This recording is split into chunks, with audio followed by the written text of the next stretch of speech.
Mesdames et messieurs, bonjour, j'espère que vous allez bien. Bienvenue sur cette chaîne Fourre-tout. Nouvelle vidéo aujourd'hui où j'ai envie de vous parler d'un sujet. Je trouve qu'on n'en parle pas forcément beaucoup, voire peut-être même pas du tout. En tout cas, je n'ai pas forcément vu ce sujet apparaître sur YouTube. Alors, pas le titre en question, hein. La plus grosse angoisse du youtubeur, c'est un titre voilà, que plein de gens ont sûrement déjà fait, mais vous allez voir que, mine de rien, je trouve que le sujet est assez intéressant, que ce soit pour les créateurs ou ceux qui ne le sont pas. Ça permet un petit peu de vous parler par moments des backstage en tant que youtubeur, des fois ce qu'on vit, les moments de doute, les moments de stress, enfin bref. Et j'espère que le son sera bon. Je me suis acheté un nouveau micro, une sorte de micro-cravate, mais que je trouve plutôt cool. Voilà, alors je me suis fait entièrement influencer par le youtubeur Joyka, qui a ce micro-là dans ses vidéos. Donc voilà, j'espère que le son sera bon, j'espère que je vais bien le traiter, etc.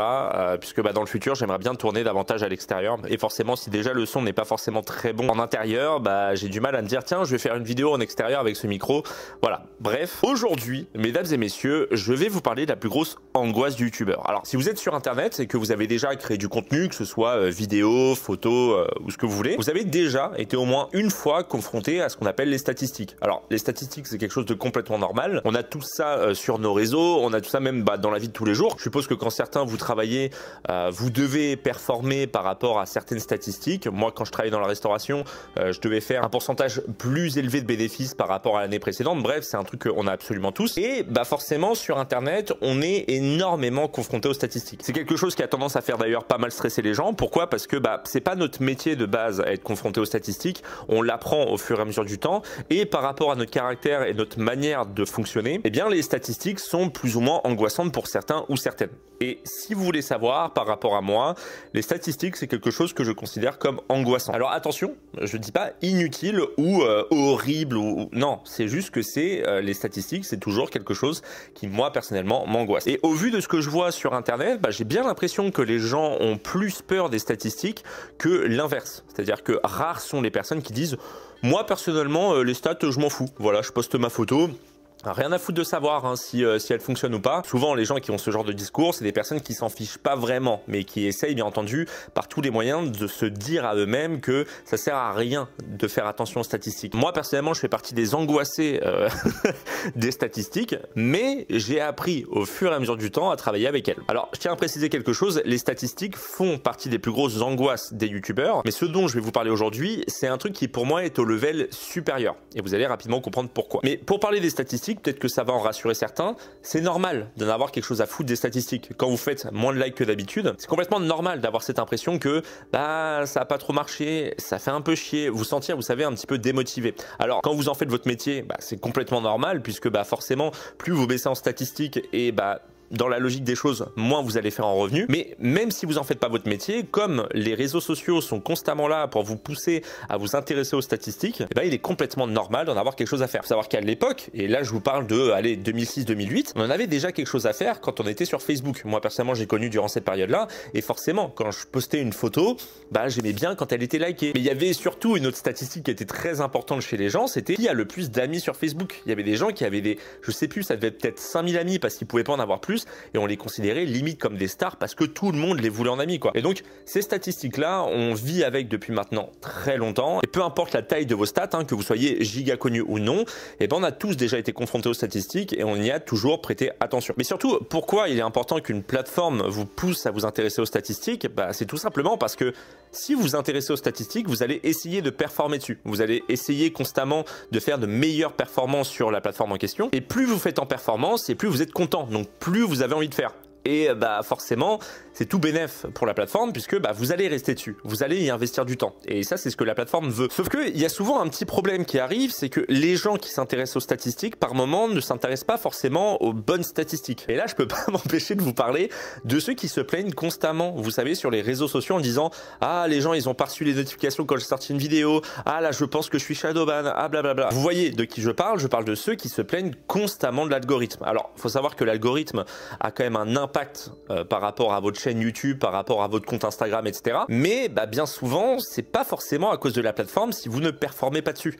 Souvent, c'est à cause de votre contenu. J'en vois plein, par exemple, c'est sur la plateforme Thread, j'en vois plein des Instagrammeurs qui sont là en mode « Ah, l'algorithme, il met moins en avant. Ah là, je fais moins de vues sur les réels à cause de l'algorithme. » Et en fait, quand vous allez sur leur compte Instagram, t'as l'impression d'avoir juste un compte qui publie tout le temps les mêmes photos qu'on a déjà vues des milliers de fois. Et donc forcément, les gens, faut juste partir du principe que les gens finissent un jour ou l'autre par se lasser du contenu.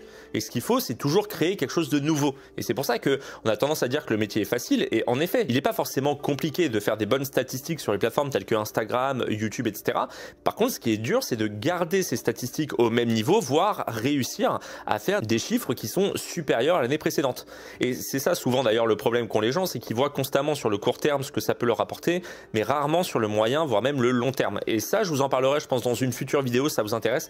Je vous expliquerai un petit peu de la difficulté du métier de youtubeur et souvent les erreurs que font les gens quand ils se lancent dans le métier. C'est-à-dire qu'ils arrêtent leur CDI, ils arrêtent leur métier pour faire youtubeur ou pour faire streamer, etc. Mais voilà, c'est pas du tout le sujet aujourd'hui. Là, laissez-moi vous expliquer pourquoi je fais cette vidéo. Alors déjà parce que j'aime bien en vrai parler devant la caméra. Je vous dis, ça fait très longtemps que je l'ai pas fait et ça me fait beaucoup de bien juste de ne pas avoir de texte. Alors avoir bien entendu un fil rouge pour justement pas perdre le fil, mais surtout je vous fais cette vidéo parce que récemment j'ai sorti une vidéo qui s'appelle Friends du succès au scandale. Voilà, faut savoir que cette vidéo c'était nouveau pour moi parce que c'était la première fois que j'allais parler d'une série télé, d'une sitcom, et forcément quand tu parles de quelque chose de nouveau, même si le sujet est plus ou moins le même parce que je parle des succès scandales, ça peut ne pas intéresser les gens de ma communauté. Je rappelle, les gens de ma communauté se sont principalement abonnés à ma chaîne parce que ils aiment le contenu autour de YouTube et des youtubeurs. Et donc quand tu parles d'une série telle que Friends, ça peut intéresser mais pas forcément ta communauté. Et si ça n'intéresse pas ta communauté au premier abord, il y a souvent peu de chances que YouTube ait envie de mettre plus en avant ta vidéo. Et donc elle est un petit peu invisibilisée parce que les gens n'ont pas envie de voir cette vidéo. Donc c'était un risque à prendre, tout comme quand j'ai pris le risque de parler de Touche pas à mon poste ou encore Cauchemar en cuisine, ou même Koh-Lanta, qui sont quand même des émissions où tu dis bon, si ça se trouve ça va pas plaire. Alors j'ai eu de la chance parce que ça a beaucoup plu. Et quand j'ai essayé de faire Friends, ça n'a pas eu le même résultat. C'est-à-dire que quand vous regardez la vidéo en termes de vues, elle fait plutôt des bonnes vues, puisque au moment où je vous parle, en moins de 4 jours, elle est environ à 150 000 vues. Je sais que pour certains, c'est quand même énorme. Sauf que, et c'est là où je vais vous parler justement de ce qui est pour moi la plus grosse angoisse du youtubeur.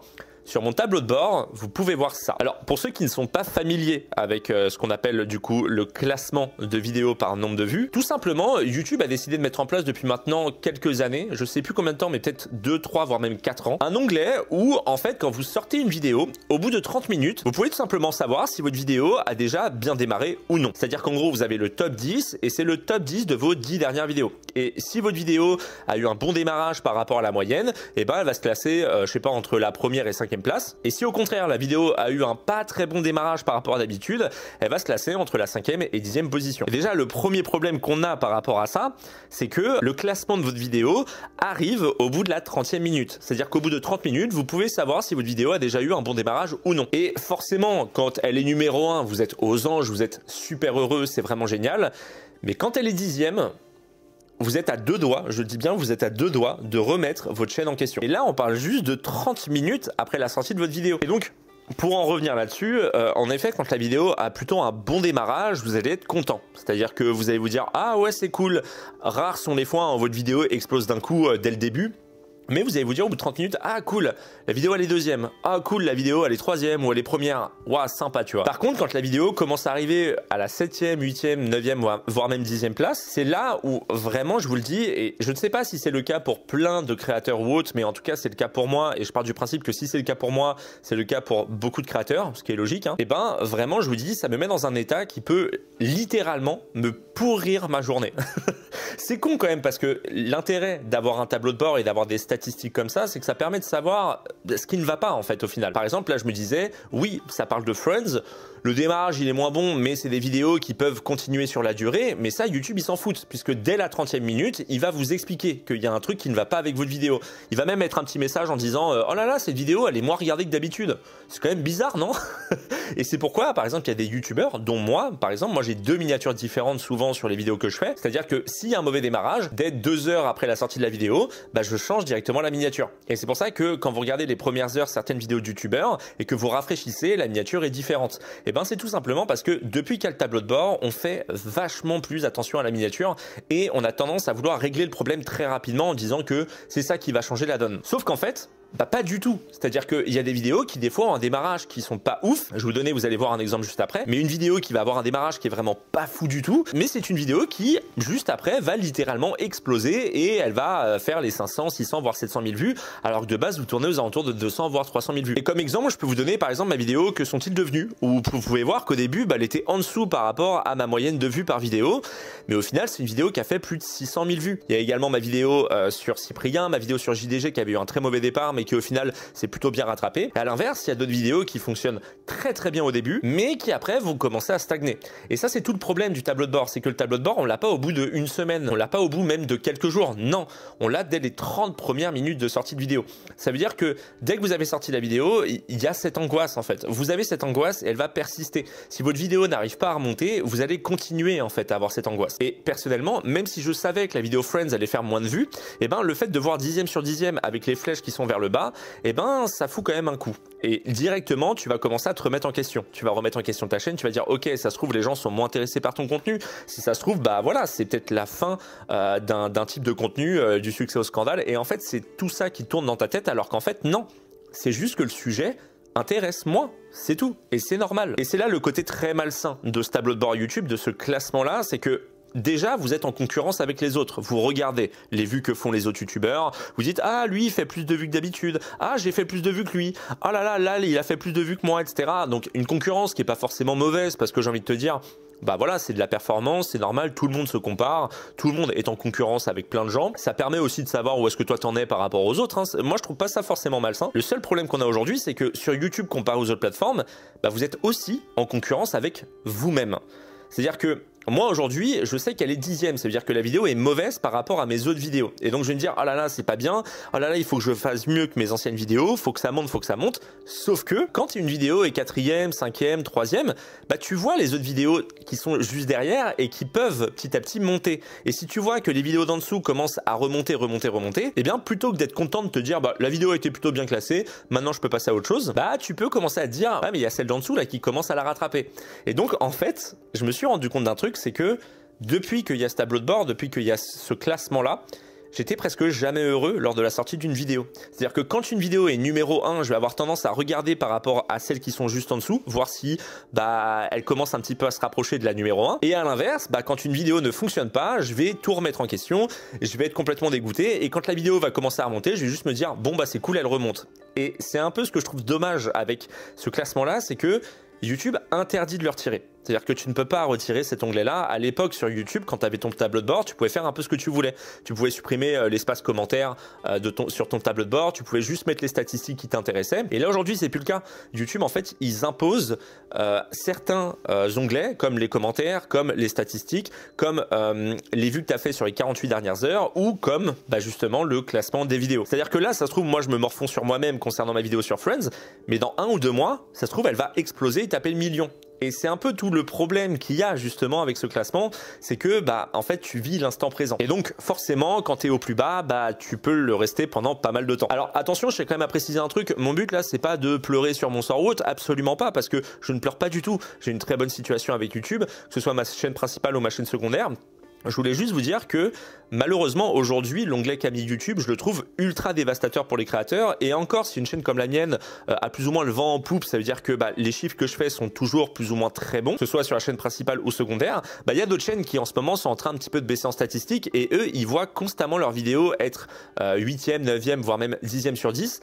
Et je peux vous assurer que si déjà moi de base quand une vidéo est 10e, je me sens pas forcément très bien quand je le vois, je n'imagine pas tous ceux qui sont en train de le vivre en ce moment à chaque sortie de vidéo, en plus de bah, la perte d'abonnés quoi. Donc voilà, je voulais un petit peu vous parler de ça parce que bah, c'est un sujet que je trouve moi ma foi assez intéressant, assez important aussi, parce que même si YouTube reste une plateforme qui est pour moi je trouve super, et que franchement je trouve que la plateforme a très bien évolué même niveau de l'algorithme etc, et ça peut-être qu'on en parlera aussi prochainement dans une autre vidéo, et bien ce classement de vues pour moi est juste dévastateur et n'apporte rien du tout en fait au créateur. Ça va pas forcément le pousser à créer plus, mais au contraire ça peut même le démotiver et le pousser à créer moins. Et pour moi, hein, voilà, si quelqu'un de YouTube regarde cette vidéo, pour moi, il faudrait laisser la possibilité aux créateurs de mettre ou non, justement, ce classement de vidéos par nombre de vues, parce que, à défaut de me répéter, ça apporte absolument rien à part juste de l'angoisse et du stress, quoi.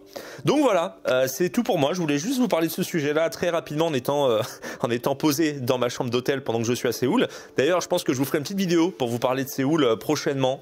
Également, j'ai envie de vous tourner quelques petites vidéos ici. Si vous avez des sujets ou des questions par rapport au monde de YouTube que vous aimeriez avoir des réponses de ma part, n'hésitez pas à me le dire dans l'espace commentaire. Voilà, c'est avec grand plaisir que je pourrai répondre à vos questions. Il est temps pour moi de vous laisser. Prenez soin de vous, profitez de la vie. C'était Sir Gibbsy.